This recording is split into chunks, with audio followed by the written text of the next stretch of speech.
नमस्ते प्यारे दोस्तों। आज हम एक नई कविता की ओर बढ़ते हुए फिर से आगे मार्गक्रमण करते हैं। आज की हमारी कविता है कलगी बाजरे की। कलगी बाजरे की। और आज के हमारे लेखक है सच्चिदानंद हीरानंद वात्स्यायन अज्ञेय। इनका हम परिचय देखते हैं।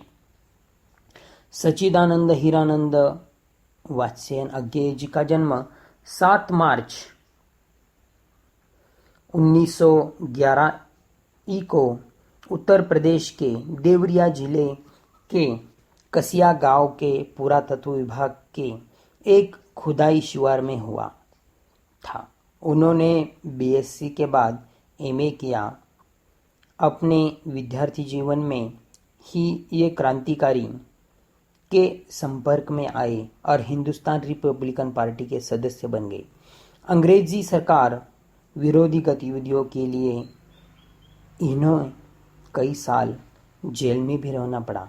1943 में वे एक कैप्टन के रूप में कोहिमा फ्रंट पर तैनात किए गए थे।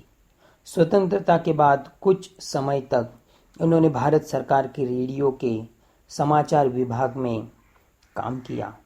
तत्पश्चात इन्होंने कैलिफोर्निया विश्वविद्यालय में भारतीय संस्कृति का अध्यापन कार्य किया।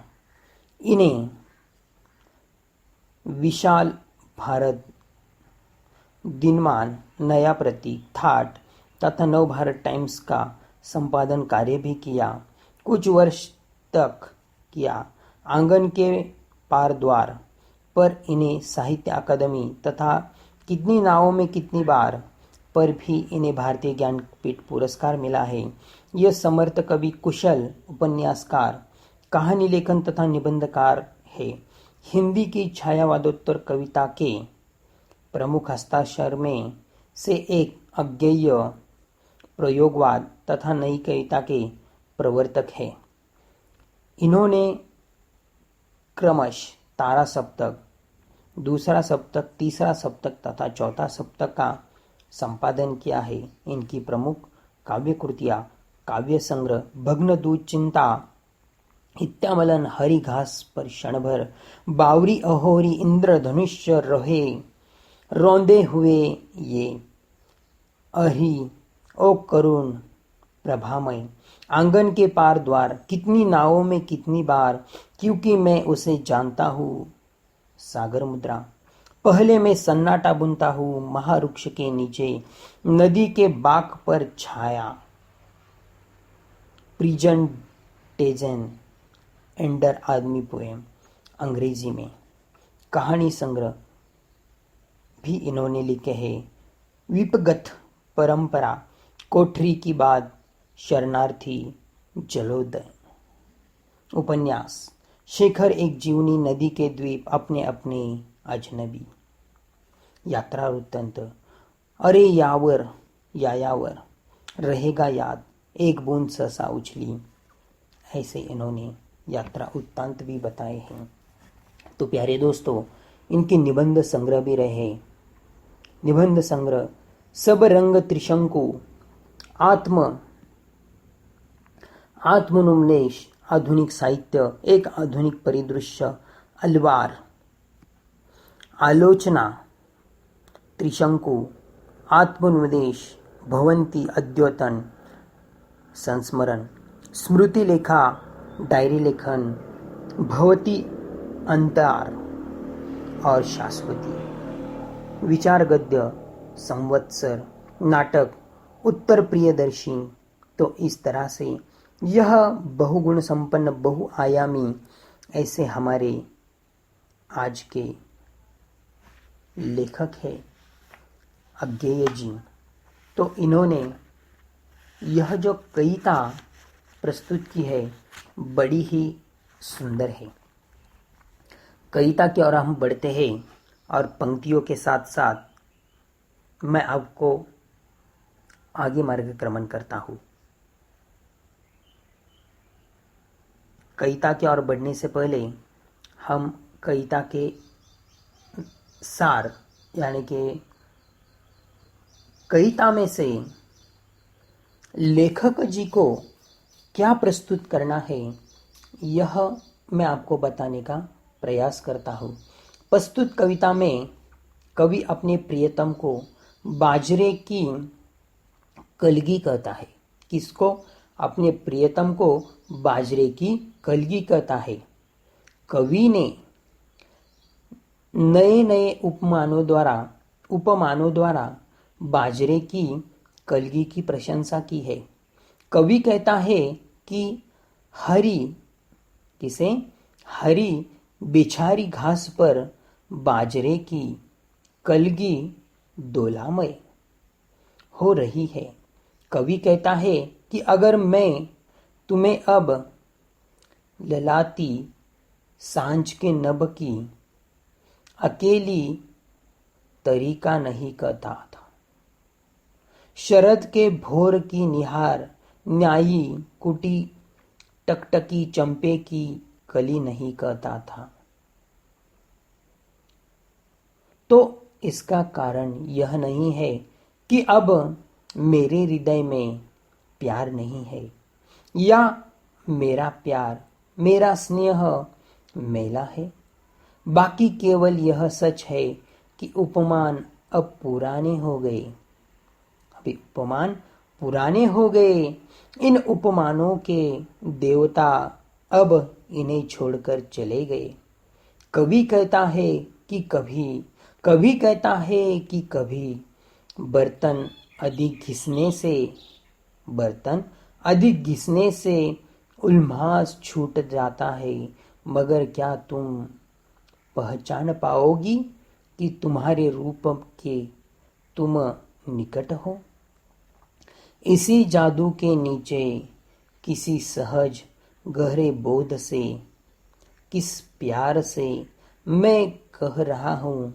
अगर मैं यह कहूँ कि तुम बिछली घास हो, लहराती हवा में कलगी छहरी हो, बाजरे की, कवि कहता है कि हम शहर में रहने वालों को पालतू मांचर पर सवारी जूली के फूल से सदृश्य के विस्तार का, सृष्ट के ऐश्वर्य का, औदार्य का, कहीं सच्चा कहीं प्यारा एक प्रतीक बिछली घास है। कवि कहता है कि शरद की सांझ के सूने गगन की पीठिका पर डोलती अकेली कलगी बाजरे की अपनी आप में अनुपम सुंदरी है। जब भी मैं इसे देखता हूँ तो यह खुला खुला वीरान संतति का घना हो सिमट आता है और मैं अकेला हो जाता हूँ। कवि कहता है कि प्रेम में समर्पण ही प्रेम की पूर्ति है। जहाँ प्रेम है वहाँ समर्पण अवश्य आशाभावी है। समर्पण के बिना प्रेम की परिभाषा नहीं की जा सकती। समर्पण के बिना प्रेम की परिभाषा नहीं की जा सकती। अर्थात प्यारे दोस्तों, यहाँ पर अज्ञेय जी ने जो कलगी बाजरा लिया है वह मात्र एक उदाहरण के तौर पर लिया है। बाजरा यानी कि जिस तरह से हम गेहूं खाते हैं उसी तरह से बाजरा भी होता है। तो यहाँ पर लेखक ने बाजरे के एक छोटे से उदाहरण के तौर पर लिया है। अब हम कविता की ओर बढ़ते हैं।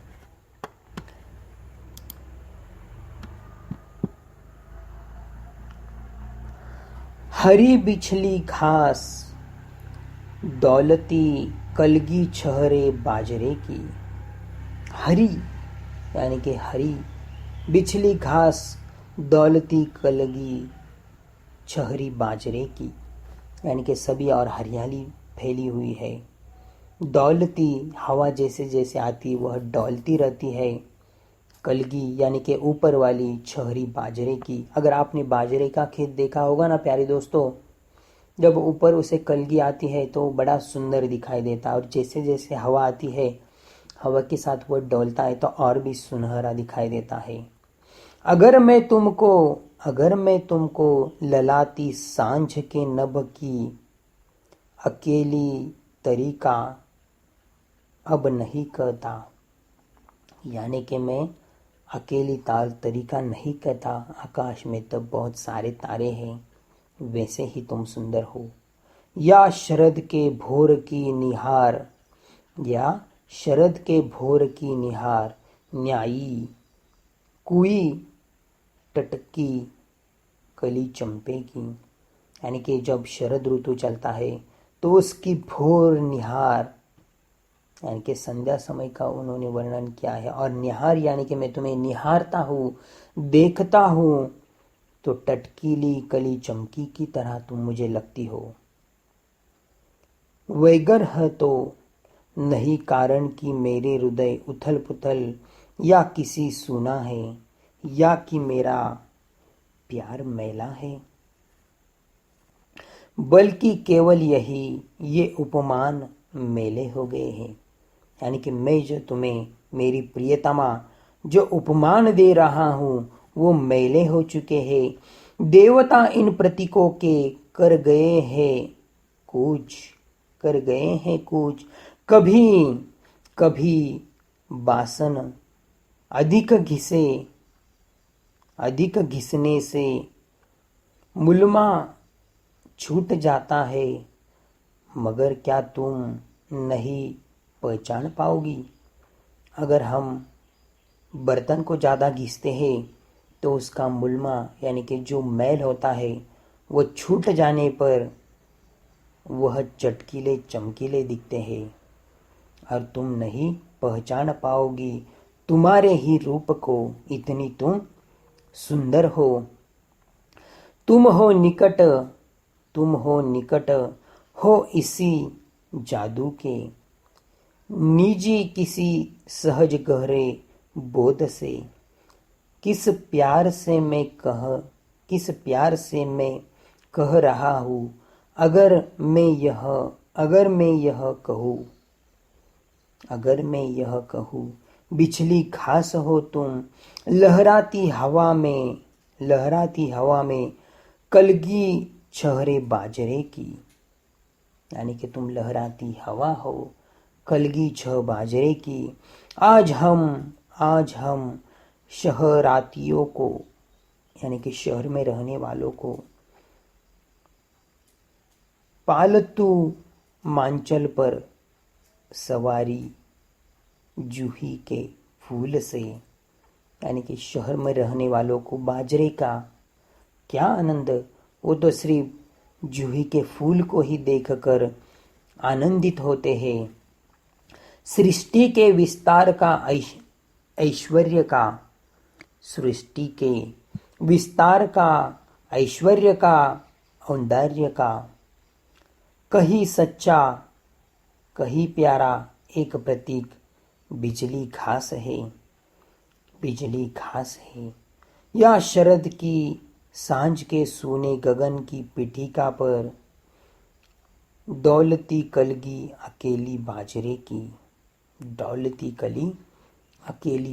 की, यानी कि शरद ऋतुओं की सांझ हो चुकी है और अकेली बाजरे की कलगी डॉल रही है।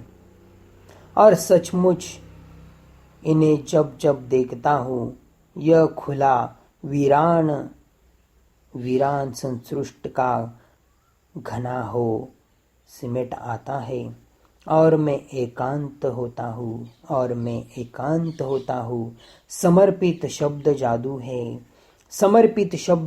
है, मगर क्या यह समर्पण कुछ नहीं है। तो प्यारे दोस्तों, अज्ञेय जी ने यह स्पष्ट रूप से बताने का प्रयास किया है कि शहरवासी या अन्य महानगरों में रहने वाले लोग जैसे कि जूही की कली का यहाँ पर उन्होंने उदाहरण लिया है। हम और भी फूलों के उदाहरण ले सकते, गुलाब का हो, कमल का हो। अन्य फूलों को देखकर वह बड़े ही प्रसन्न होते हैं, आनंददायी होते हैं। लेकिन इस कलगी बाजरे को देखकर लेखक को जो आनंद हुआ है, वह आनंद उन्होंने हमारे साथ व्यक्त किया है और हमें वह दृष्टि दी है कि कलगी बाजरा भी कितना सुंदर दिखता है। यह भी हमें कभी देखना चाहिए और उसके साथ साथ हर किसी का जीवन भी उतना ही सुंदर होता है, यह भी हमें बताने का प्रयास इन्होंने किया है। तो चलो प्यारे दोस्तों, यहीं पर हम इस कविता के साथ पूर्ण विराम लेते हैं।